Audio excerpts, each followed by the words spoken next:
नमस्कार दोस्तों, Kota career Bipesh art के यूट्यूब चैनल पर आपका हार्दिक स्वागत है, अभिनंदन है। मैं ओम प्रकाश जांदू। हम आगे की श्रृंखला में बैठते हैं। आज हमारा पार्ट 6 है। कौन सा? पार्ट 6। अब देखो, हम भूगोल में भील जनजाति का अध्ययन कर रहे थे। भूगोल में किस जनजाति का अध्ययन कर रहे थे? भील जनजाति का अध्ययन कर रहे थे। हमने भील जनजाति में उसकी उत्पत्ति से संबंधित, उसके निवास क्षेत्र से संबंधित, उसके आर्थिक क्रियाकलाप से संबंधित, उससे आखेट से संबंधित, उसके भोजन से संबंधित हमने पढ़ लिया था। पिछली क्लास में हमने भील जनजाति की उत्पत्ति कैसे हुई है, वो कहाँ उन्होंने ऐतिहासिक रूप से शासन किया है, आर्थिक क्रियाकलाप पढ़ लिया था। उसके बाद हमने कृषि पढ़ ली थी, यानी वो दजिया और चिमाता। उसके बाद हमने भोजन पढ़ लिया था कि इनका मुख्य भोजन मक्का है। तंगयार और उससे पर लापसी बनाते हैं, चोखा चावल बनाते हैं। आगे बात हमने, उसके बाद हमने पढ़ लिया था निवास गृह। हमने निवास गृह में भील जनजाति में ये पढ़ा था, भील जनजाति का निवास गृह में हमने ये पढ़ा था कि भीलों में दो प्रकार के मकान होते हैं। एक मकान होता है कच्चा मकान, एक मकान होता है कच्चा मकान। और कच्चे मकान को हम कहते हैं कू। भील जनजाति में कच्चे मकान को किस नाम से जाना जाता है? कू के नाम से जाना जाता है। एक भील जनजाति में होते हैं पक्के मकान, पक्के मकान। और पक्के मकान को भील जनजाति में किस नाम से जाना जाता है? टापरा के नाम से जाना जाता है। किस नाम से? टापरा के नाम से जाना जाता है। तो हमने यहाँ तक पढ़ लिया था। और हमने ये भी पढ़ लिया था कि भील जनजाति में छोटे गांवों के समूह को, छोटे गांवों के समूह को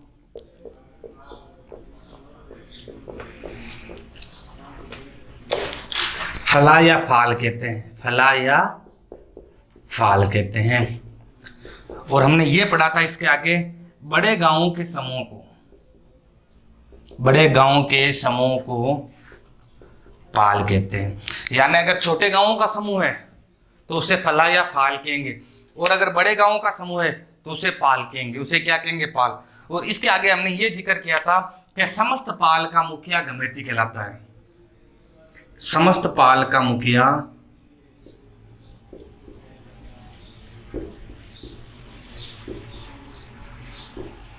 गमेती कहलाता है। समस्त पाल का मुखिया क्या कहलाता है? गमेती कहलाता है। हमने यहां तक जिक्र कर लिया था। अब इसके आगे जिक्र करते हैं। देखो, निवास घर में इनके जो मकान होते हैं वो प्रकीर्ण प्रकार के होते हैं। इसी में जिक्र कर रहे हैं, ज्ञान रहे। हमने यहाँ तक पिछली क्लास में पढ़ लिया था। और मैंने आपको ये बता दिया था, कच्चे मकानों को कू कहते हैं, पक्के मकानों को टापरा कहते हैं, छोटे गांवों के समूह को फला या फाल कहते हैं, और बड़े गांवों के समूह को पाल कहते हैं। और समस्त पाल का मुखिया गमेती कहलाता है। हमने पिछली क्लास में यहाँ तक अध्ययन कर लिया था, या इस यहाँ तक जिक्र कर लिया था। अब हम आगे जिक्र करते हैं। देखो, इनके जो मकान होते हैं वो प्रकीर्ण प्रकार के होते हैं। इनके मकान किस प्रकार के होते हैं? प्रकीर्ण प्रकार के।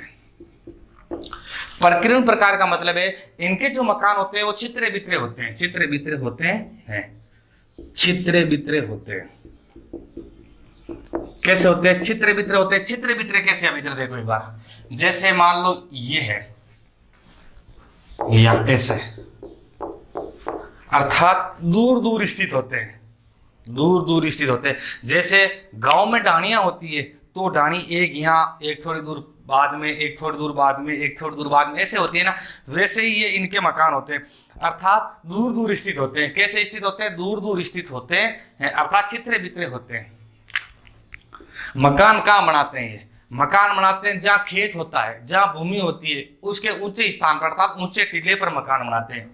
कहाँ मकान बनाते हैं? ऊंचे टीले पर। ऊंचे टीले पर। जैसे मान लो ये धरातल है, यहां मकान बनाएंगे। यहां मकान बनाएंगे। यहां क्यों बनाते? देखो, ऊंची जगह पे मकान इसलिए बनाते हैं कि एक चीज तो ये मान के चलो कि जानवरों का आक्रमण हो तो उससे सुरक्षा प्राप्त करने के लिए ऊंचे स्थान पे जहां जानवरों का आक्रमण कम होता है, ऊंचे स्थान पे जानवरों का आक्रमण कम होता है, इसलिए ऊंचे टीलों पे मकान बनाते हैं। कहाँ मकान बनाते हैं? ऊंचे टीले। जहां ऊंचे टीले होंगे या ऊंची जगह होगी वहां ये लोग मकान बनाते हैं। आगे ही बात समझे। उसके बाद आगे देखो, भीलों के मकान में और क्या होता है? देखो, जो भीलों का मकान होता है ऊंचे टीले पे बना होता है, बना किससे होता है? भीलों का मकान ऊंचे टीले पे बना होता है, लेकिन वो बना किससे होता है? तो भीलों का मकान जिससे बना होता है वो देखो, देखो दोनों ही प्रकार के, कच्चे भी है तो पक्के भी है, कच्चे और पक्के दोनों प्रकार के। तो ये किससे बना होता है? देखो ईंट है, खपरेल है,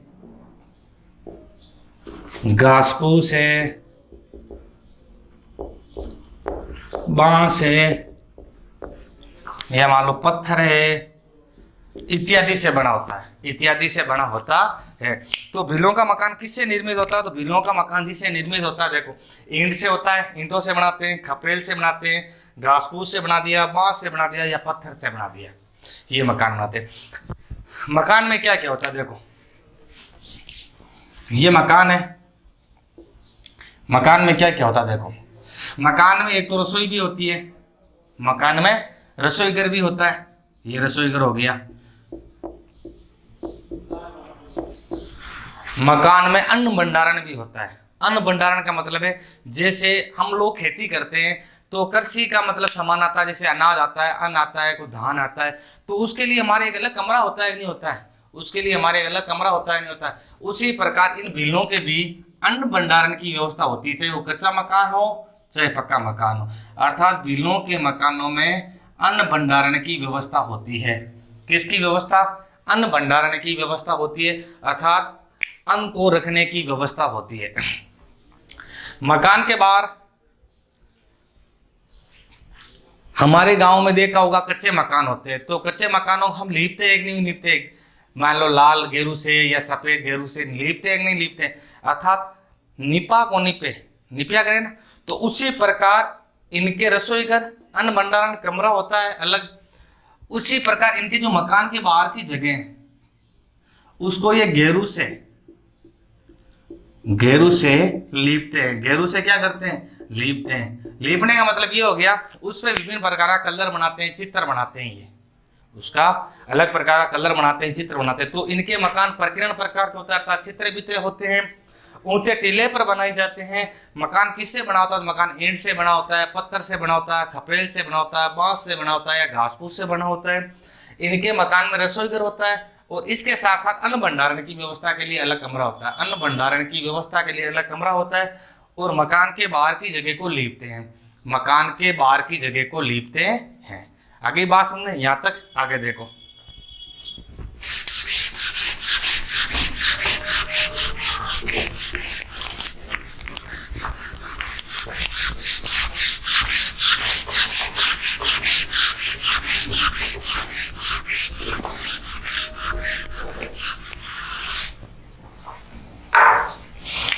आगे देखो भील जनजाति में क्या, आगे भील जनजाति में हमने देखो एक किसका जिक्र कर लिया, ये भी देख लो।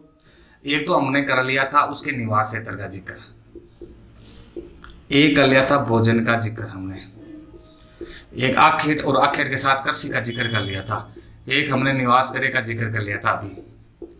अब जिक्र करेंगे वस्त्र का। किसका जिक्र करेंगे? वस्त्र का। तो देखो स्वतंत्रता प्राप्ति से पहले भीलों के वस्त्र बहुत ही कम होते थे। स्वतंत्रता प्राप्ति से पहले भीलों के वस्त्र बहुत ही कम होते थे। आगे भाषण में तो ये भी मान के चलो आज कोई गरीब है तो उसके पास वस्त्रों की कमी है, या मान लो स्वतंत्रता से पहले की हम लोग बात करते हैं तो उस टाइम लगभग कुछ लोग या चंद लोग ही अमीर थे, चंद लोग अमीर थे, तो चंद लोगों के पास ही पूरे वस्त्र होते थे, चंद लोगों के पास ही पूरे वस्त्र होते थे। अब तो क्या हम विकसित हो गए, देश स्वतंत्र हो गया, तो अब तो सबके पास लगभग वस्त्र मिल जाते हैं, लेकिन स्वतंत्रता से पहले भीलों के वस्त्र कम थे। स्वतंत्रता से पहले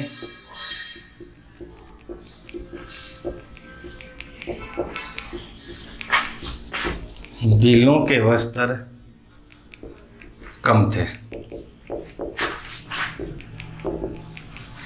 स्वतंत्रता से पहले भीलों के वस्त्र क्या थे? कम थे। अर्थात स्वतंत्रता से पहले भीलों के पास वस्त्र ना के बराबर थे, या मान लो ऐसे मान के चलो अनुपलब्ध थे। स्वतंत्रता से पहले क्या पहनते थे? छाल से बनी नेकर पहनते थे।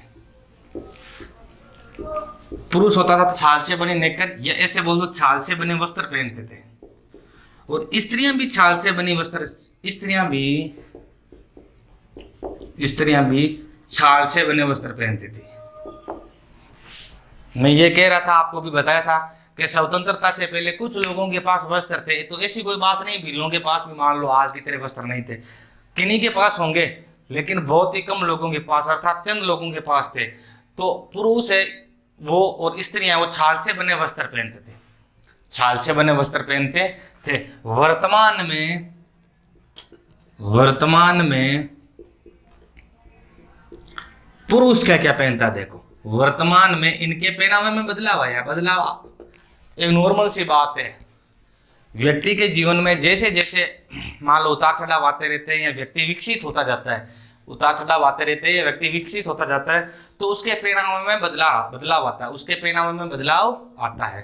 चाहे वो खान पान में हो, रहन सहन में हो, पहनावा हो, जीवन शैली हो, सभी प्रकार की चीजों में उसके बदलाव आता रहता है। तो वर्तमान में पुरुष क्या पहनता है, वर्तमान में पुरुष पैंट, शर्ट, धोती, साफा इत्यादि पहनता है।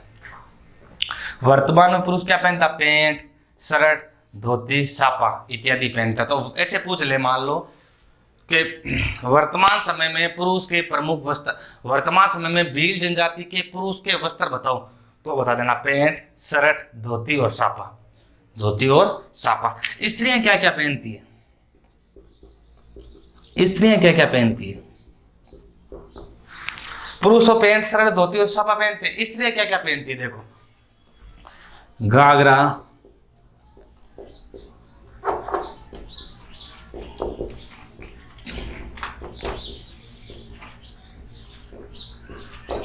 लुगड़ी, ऐसे मानो चलो स्त्रियां पहनती है घाघरा, कांचली और लुगड़ी। यानी जो हमारे पहनते हैं, हमारे लेडीज पहनती है जो वस्त्र, वो वस्त्र भी लेडीज। तो वर्तमान में पुरुष क्या पहनता है, पैंट, शर्ट, धोती और साफा। स्त्रियां क्या पहनती है, घाघरा, कांचली और लुगड़ी। तो इसका मतलब ये है जो हमारे पुरुष जो वस्त्र पहनते हैं वो वस्त्र भील जनजाति के पुरुष पहनते हैं, और जो हमारे लेडीज वस्त्र पहनती है वो वस्त्र भील जनजाति की लेडीज पहनती है। हमारे जो मतलब लेडीज वस्त्र पहनती है वो भील जनजाति में, और हमारे जो पुरुष वस्त्र पहनते हैं वो पुरुष भील जनजाति के लोग होते हैं, भील जनजाति के पुरुष वस्त्र पहनते हैं। आगे बात सुन, अब देखो लड़कियां क्या पहनती है। एक तो लड़कियां पहनती है घाघरी, जो हमारे भी पहनती है, एक ओढ़नी, ओढ़नी बोल दो या चुन्नी बोल दो, जिसे हम चुन्नी कहते हैं ना वो। तो लड़कियां क्या पहनती है, घाघरी पहनती है और ओढ़नी पहनती है, मतलब ओढ़नी पहनती है या जिसे हम चुन्नी कहते हैं वो पहनती है। आगे देखो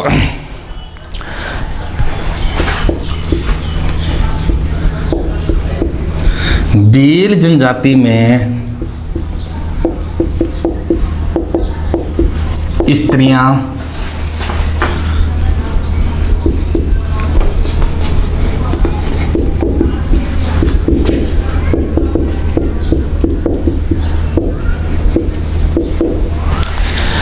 जो भील जनजाति की स्त्रियां हैं, जो भील जनजाति की स्त्रियां हैं वो चांदी, जस्ता या निकिल से बने आभूषण पहनती है। चांदी, जस्ता या निकिल से बने क्या पहनती है, आभूषण। तो इसका मतलब ये हो गया जो भील जनजाति की स्त्रियां हैं उसमें चांदी, जस्ता और निकिल के बने आभूषण पहनती है। तो अब आपसे पूछ ले भील जनजाति में किनसे निर्मित या किससे निर्मित आभूषणों का प्रचलन अधिक है, तो चांदी है, जस्ता है, निकिल है, तांबा है, इनसे बने आभूषणों का प्रचलन अधिक है, इनसे बने आभूषणों का प्रचलन अधिक है।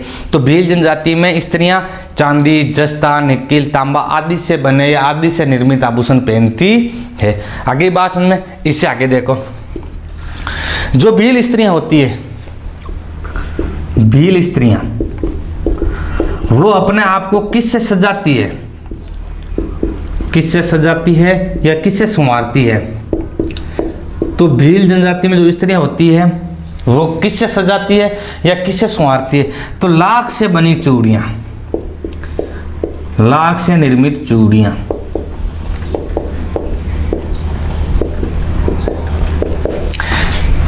लाख की चूड़ियां होती है उससे भील जनजाति की स्त्रियां लाख से बनी चूड़ियों से भील जनजाति की स्त्रियां अपने आप को सजाती है या अपने आप को संवारती है।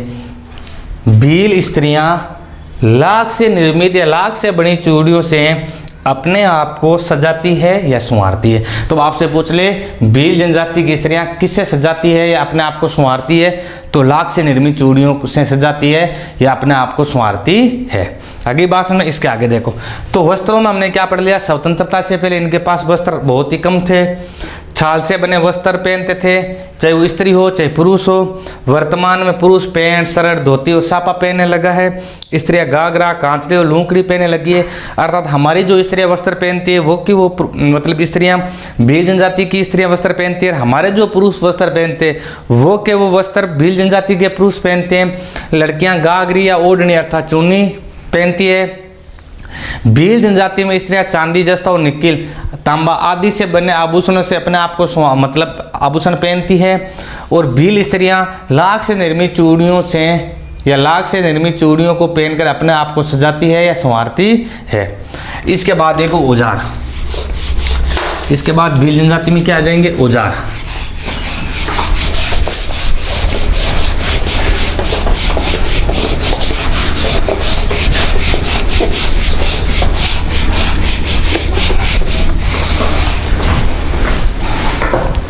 इसके बाद देखो भील जनजाति में औजार।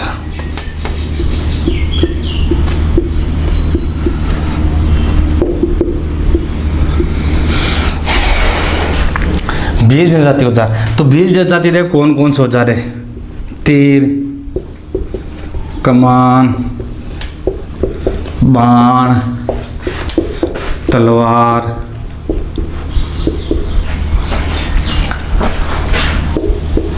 धनुष आदि इनके प्रमुख औजार है।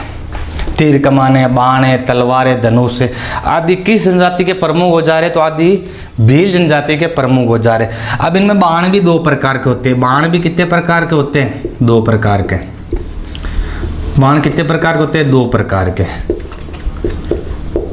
कितने प्रकार के? दो प्रकार। एक तो होता है हरियो बाण, हरियो बाण। एक होता है रोपदो बाण। कौन सा बाण? रोपदो बाण। तो अब आपसे पूछ ले, भील जनजाति में बाण कितने प्रकार के होते हैं? दो प्रकार होते हैं। एक तो हरियो बाण, एक रोपदो बाण। हरियो बाण या रोपदो बाण। आगे बात सुनो। तो भील जनजाति में बाण दो प्रकार के होते हैं, हरियो बाण और रोपदो बाण। आगे बात सुनो। अब आगे देखो, फटकिया इसी में औजारों में चल रहा है ना। फटकिया क्या है? तो पक्षियों को पकड़ने के लिए मैं लिख देता हूं,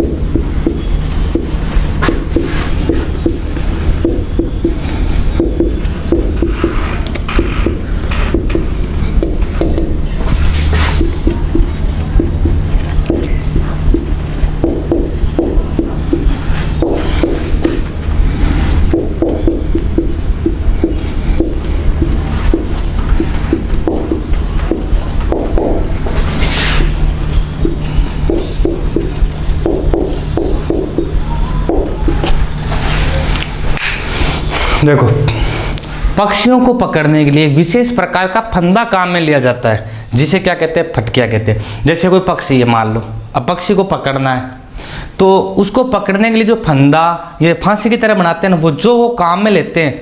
फांसी की तरह या मान लो जो फंदा बनाते हैं वो काम में लेते हैं, उसे हम क्या कहते हैं? उसे हम फटकिया कहते हैं। उसे हम क्या कहते हैं? फटकिया कहते हैं। और फटकिया का संबंध किस जनजाति से है? तो फटकिया का संबंध किस जनजाति से है? भील जनजाति से। किस जनजाति से? भील जनजाति से है। अब इनमें देख लो ये किस प्रकार के बर्तन काम में लेते हैं। तो भील जनजाति में मिट्टी से बने मिट्टी से निर्मित बर्तनों को अधिक प्रयोग में ले जाता है। किससे बने बर्तनों को? मिट्टी से बने बर्तनों को, अर्थात इनमें कोई रसोई में मान लो बर्तन होंगे वो भी मिट्टी से निर्मित होंगे, मान लो जल भरने के लिए मटकी निर्मित होगी, अर्थात अधिकतर इनके जो बर्तन होते हैं वो किससे निर्मित होते हैं? तो मिट्टी से निर्मित होते हैं। आगे बात समझे तो भील जनजाति में देखो औजार में तीर, कमान, तलवार, धनुष ये काम लेते हैं। इनके बाण दो प्रकार के होते हैं, एक बाण हरियो बाण, एक रोबदो बाण। फटकिया भील जनजाति में पक्षियों को पकड़ने के लिए एक विशेष प्रकार का फंदा काम में लिया जाता है जिसे फटकिया कहा जाता है। और जो फटकिए का संबंध है वो भील जनजाति से हैं। और बर्तन इनके अधिकतर होते हैं वो मिट्टी से निर्मित होते हैं। किससे निर्मित होते हैं? मिट्टी से निर्मित होते हैं। आगे देखो, अब इसके बाद आती है समाज और संस्कृति। इसके बाद क्या आती है? समाज और संस्कृति।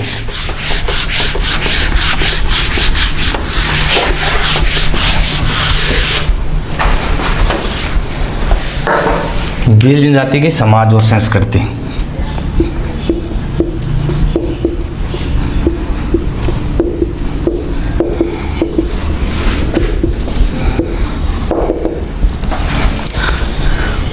देखो भील जनजाति की समाज और संस्कृति, इनका जो परिवार होता है वो पितृ सत्तात्मक होता है। भीलों का परिवार कैसा होता है? पितृ सत्तात्मक होता है। कैसा होता है? पितृ सत्तात्मक। आगे बात में प्रत्येक परिवार का गण चिन्ह होता है।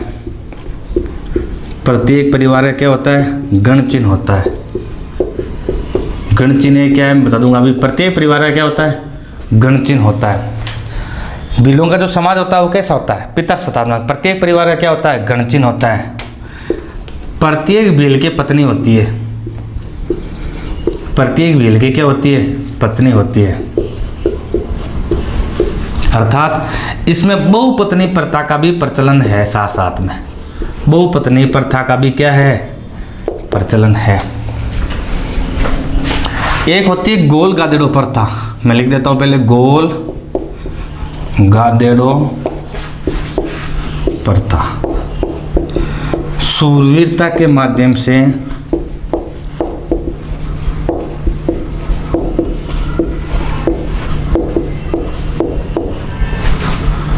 शूरवीरता के माध्यम से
देखो भीलों की समाज और संस्कृति देखो यार। पितृ सत्तात्मक परिवार अर्थात पिता की मृत्यु के बाद बड़ा पुत्री उत्तराधिकारी होता है। ये हमारे समाज में प्रचलन है। प्रत्येक परिवार का गण चिन्ह होता है। गण चिन्ह का मतलब ये मान के चलो उस परिवार की पहचान के लिए, उस परिवार की पहचान के लिए, जैसे हमारे जाति या धर्म या पिताजी का नाम इससे या हमारे दादाजी का नाम, इनसे हमारी पहचान होती है कि नहीं होती है? हमारे घर की या हमारे परिवार की पहचान कैसे होती है?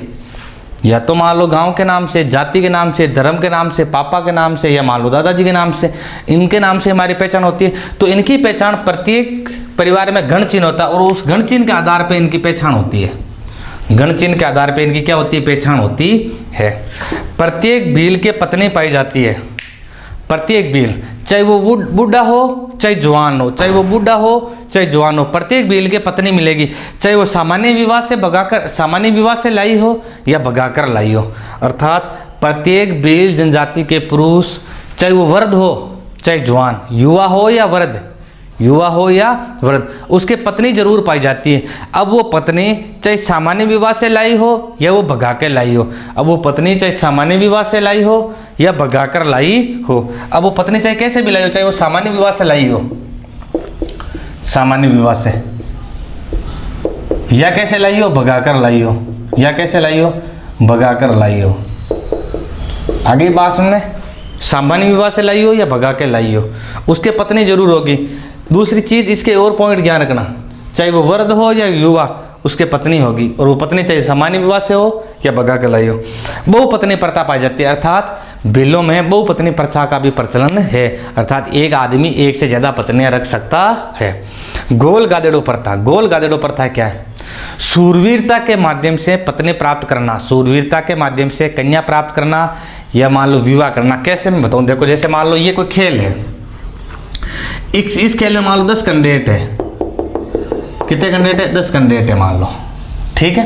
अब मान लो पहले इन दोनों के बीच में युद्ध हुआ या इन दोनों के बीच में कोई खेल हुआ, ठीक है।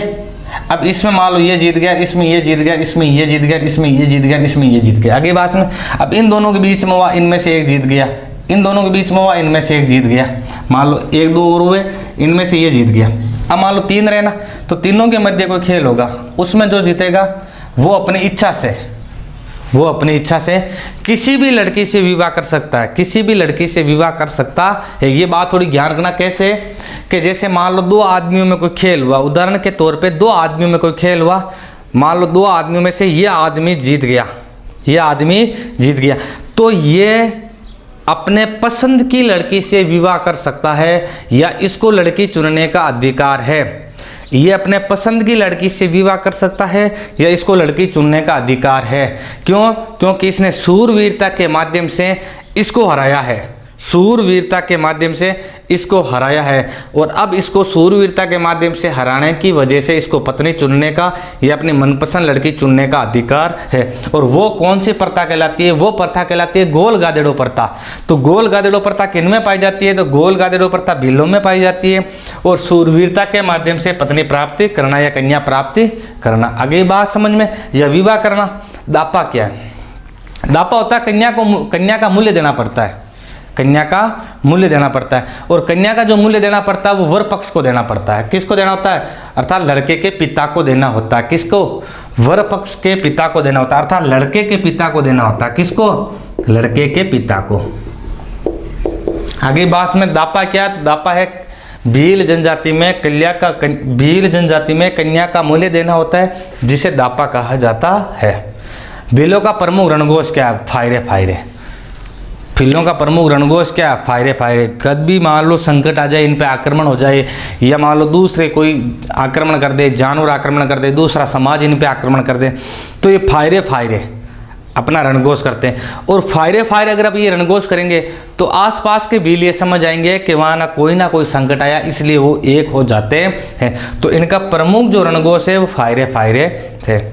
गांव को इकट्ठा करने के लिए ढोल बजाते हैं। गांव को इकट्ठा करने के लिए क्या करते हैं? ढोल बजाते हैं। अगली बात में गांव को इकट्ठा करने के लिए क्या बजाते हैं? ढोल बजाते हैं। और इनमें क्या क्या खासियत है देखो,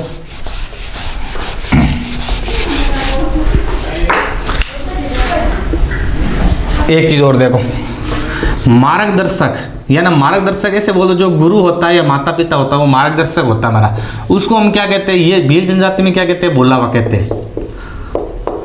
मार्गदर्शक अर्थात भील जनजाति में दिशा निर्देश करने वाले को, भील जनजाति में दिशा निर्देश करने वाले को क्या कहते हैं? बोलावा कहते हैं। और मैंने आपको पहले ही बता दिया था, समस्त पाल का मुखिया क्या कहलाता है? गमैती कहलाता है। समस्त पाल का मुखिया क्या कहलाता है? गमैती कहलाता है। ये मैंने आपको पहले ही बता दिया था। रणघोष क्या है? फायरे फायरे। मार्गदर्शक या दिशा निर्देश करने वाले को क्या कहते हैं? बोलावा कहते हैं। और समस्त पाल के मुखिया को क्या कहते हैं? गमैती कहते हैं। आगे बात में इसके आगे देखो,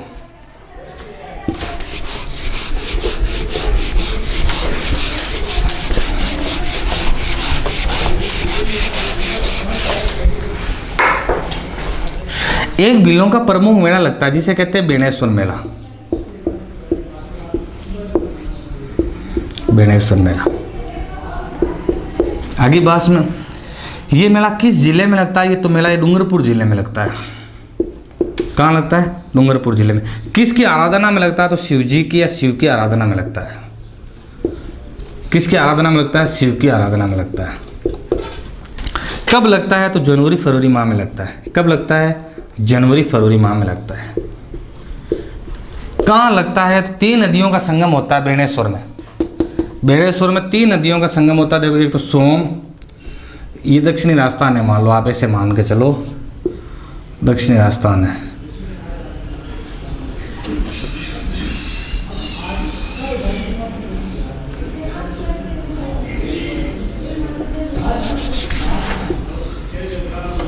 ये दक्षिणी राजस्थान है। ये नदी आती है, वो नदी है माही नदी। कौन सी? माही नदी। इधर से एक आती है जिसे कहते हैं सोम, इधर से एक आती है प्रतापगढ़ की तरफ से, उसको कहते हैं जाखम। और ये तीनों नदियाँ डूंगरपुर के बेणेश्वर नामक स्थान पर मिलती है। डूंगरपुर के बेणेश्वर नामक स्थान में मिलती है। तो कौन कौन सी नदियाँ? एक तो सोम, एक जाखम और एक माही। और जहाँ 3 नदियाँ मिलती है उसे त्रिवेणी संगम कहते हैं। पंजाब का नाम पंजाब क्यों पड़ा? क्योंकि वहाँ 5 नदियों का संगम होता है। कितनी नदियों का? 5 नदियों का संगम होने की वजह से पंजाब नाम पड़ा उसका। तो यह 3 नदियों का संगम है, सोम, जाखम और माही। और जहाँ 3 नदियों का संगम होता है उसे कहते हैं त्रिवेणी संगम। त्रिवेणी संगम। आगे बात में, बेणेश्वर मेला कहाँ लगता है? डूंगरपुर में लगता है। किन नदियों के? 3 नदियों के संगम पे सोम, जाखम और माही, अर्थात इन तीनों के त्रिवेणी संगम पे ये मेला लगता है। किसकी आराधना में लगता है? तो शिव जी की या शिव की आराधना में लगता है। कब लगता है? जनवरी फरवरी माह में लगता है। इसे आदिवासियों का कुंभ कहा जाता है। इस मेले को क्या कहा जाता है? आदिवासियों का कुंभ। आदिवासियों का कुंभ कहा जाता है। आगे बात में, तो अब आपसे पूछ ले, किस मेले को आदिवासियों का कुंभ कहा जाता है? बेणेश्वर मेले को। बेणेश्वर मेले को आदिवासियों का कुंभ कहा जाता है। बेणेश्वर मेला कब लगता है? तो जनवरी फरवरी माह में लगता है। किसकी आराधना में लगता है? तो शिव की आराधना में लगता है। किसकी आराधना में? कहाँ लगता है? तो बेणेश्वर जो स्थान है वो डूंगरपुर में है। कहाँ है? डूंगरपुर में है। ये किन 3 नदियों के संगम पे लगता है? तो सोम, जाखम और माही, इन तीनों के त्रिवेणी संगम पर यह मेला लगता है। इन तीनों के त्रिवेणी संगम पर यह मेला लगता है। इसके बाद देखो आगे,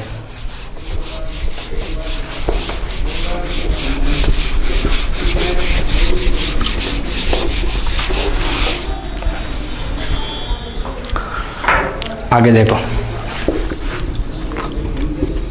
भील होते हैं वो कृषि उपकरणों का भी, मतलब कृषि उपकरणों की भी पूजा करते हैं। कृषि उपकरणों को भी क्या करते हैं? पूजा करते हैं। कृषि उपकरणों की भी पूजा करते हैं। क्यों करते हैं? क्योंकि ये कृषि करते हैं। जैसे हम लोग खेती करते हैं तो उस टाइम है ना, हम भी कृषि के जो उपकरण होते हैं उनकी पूजा करते हैं, उनके मोली बांधते हैं, अर्थात उनके राखी बांधते हैं। उनके क्या बांधते हैं? राखी बांधते हैं। तो ये लोग भी कृषि करते हैं, इसलिए कृषि उपकरणों की क्या करते हैं? पूजा करते हैं। कृषि उपकरणों की क्या करते हैं? पूजा करते हैं।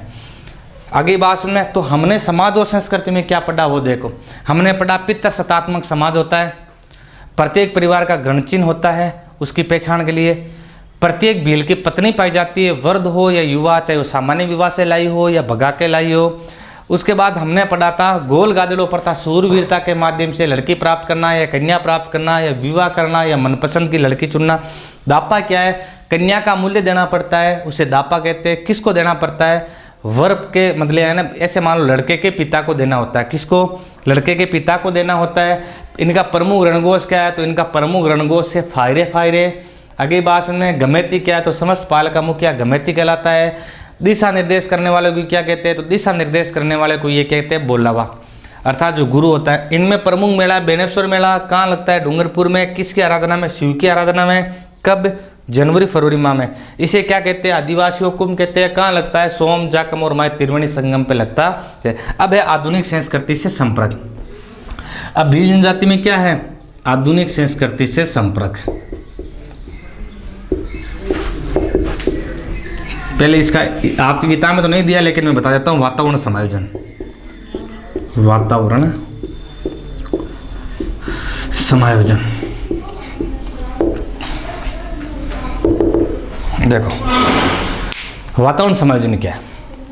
अब क्या है, मनुष्य जिस जगह या जिस वातावरण में रहता है वो उसके अनुकूल हो जाता है। तो भील रहते हैं वो पहाड़ी क्षेत्रों में रहता है या जंगली क्षेत्रों में रहते हैं, पहाड़ी क्षेत्रों में या जंगली क्षेत्रों में रहते हैं।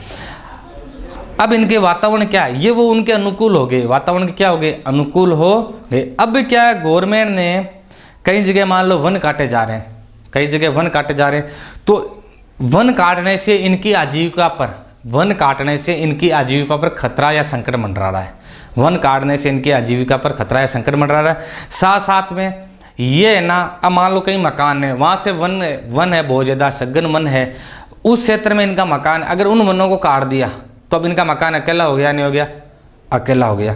तो अब इसका मतलब क्या है, इनकी आजीविका पर खतरा मंडरा रहा है, इनकी आजीविका पर क्या मंडरा रहा है, खतरा। दूसरी चीज़, गवर्नमेंट का ये भी आदेश है कि 33% भाग पर वन होने चाहिए, 33% भाग पर वन होने चाहिए।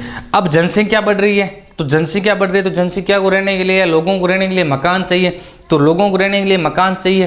तो जब अपने खेत पे या मान लो ज़मीन पे मकान बनाएंगे तो कृषि योग्य भूमि की क्या हो जाएगी, कमी हो जाएगी, कृषि योग्य भूमि की क्या हो जाएगी, कमी हो जाएगी। तो वो अपना मकान कृषि योग्य भूमि पे बनाने के बाद कृषि करने के लिए वनों से लकड़ी काटते हैं, उस क्षेत्र में कृषि करने के लिए वनों से क्या काटते हैं, लकड़ी काटते हैं, जिससे इनकी आजीविका पर खतरा मंडरा रहा है। और साथ साथ में ये भी ध्यान रखना, बिलों ने अपना वातावरण समायोजन बना रखा है, अर्थात ये जिस वातावरण में रहते हैं उसके अनुकूल है। उसके बाद है आधुनिक संस्कृति से संपर्क, आधुनिक संस्कृति से संपर्क।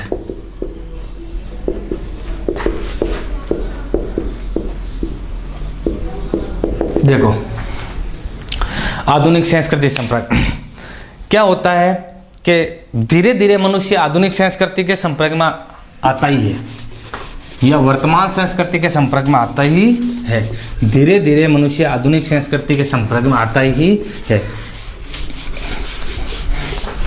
अब आधुनिक संस्कृति के संपर्क में देखो कैसे, बिल कैसा है, आधुनिक संस्कृति से संपर्क, आधुनिक संस्कृति से बिलों का संपर्क कैसे हुआ।